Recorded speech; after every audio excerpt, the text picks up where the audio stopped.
Hello दोस्तों, अभी हम बात करने वाले हैं मेंस में जो आंसर राइटिंग है उसके बारे में। अब आप लोग समझ लीजिए मेंस बिल्कुल पास में ही है। अप्रैल में उम्मीद की जा रही है मेंस की। तो मेंस के लिए क्या टिप्स होना चाहिए, उसके लिए मैंने 5 टिप्स जो देखी हैं वो खासकर इम्पोर्टेंट हैं। जैसा पहला है मिनिमम रिसोर्स मैक्सिमम आउटपुट। इसका मतलब है रिसोर्स आपके कम से कम हो और उन्हें इतनी बार पढ़िए कि उसका मैक्सिमम आउटपुट निकल के आए, आपके मार्क्स अच्छे आएँ। इसके लिए आप क्या कर सकते हैं, एनसीईआरटी की बुक्स पढ़िए, जो आपने नोट्स बना रखे हैं वो पढ़िए, या कोई स्टैंडर्ड्स बुक्स जो हैं सब्जेक्ट की वो पढ़िए।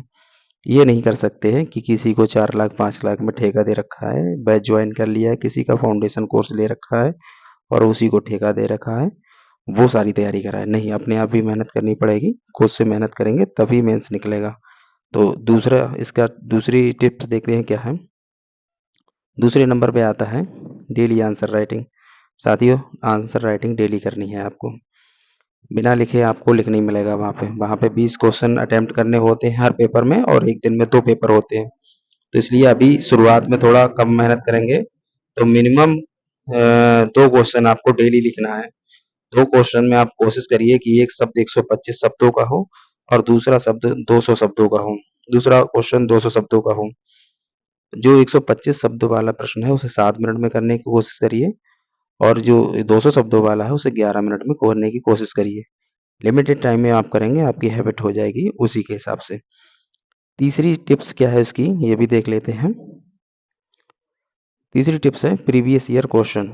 आप प्रीवियस ईयर क्वेश्चन देखेंगे तो उससे आपको आइडिया लगेगा कि आयोग किस प्रकार के क्वेश्चन पूछता है और कभी-कभी प्रीवियस ईयर क्वेश्चन को रिपीट भी करता है। तो आपको 2 फायदे होंगे। एक तो आइडिया लगेगा और अगर रिपीट होता है तो आपके वो ज़बान में होना चाहिए, आपके माइंड में होना चाहिए और तुरंत वो उतार देना है उसको। अगला है, जो अगला टिप्स है वो टॉपर्स कॉपी है। टॉपर्स की कॉपी से आपको आइडिया लगेगा कि क्वेश्चन को कैसे लिखना है, उसका फॉर्मेट क्या होना चाहिए, किस तरह से कितने शब्दों में, लिमिटेड शब्दों में अच्छा आंसर राइटिंग कैसे करना है, अच्छा उत्तर कैसे लिखना है। अगर आपकी आंसर राइटिंग अच्छा आंसर होगा तभी आपको अच्छे नंबर मिलेंगे। अगली टिप्स है use of diagrams, flow charts, maps, data, fact etc.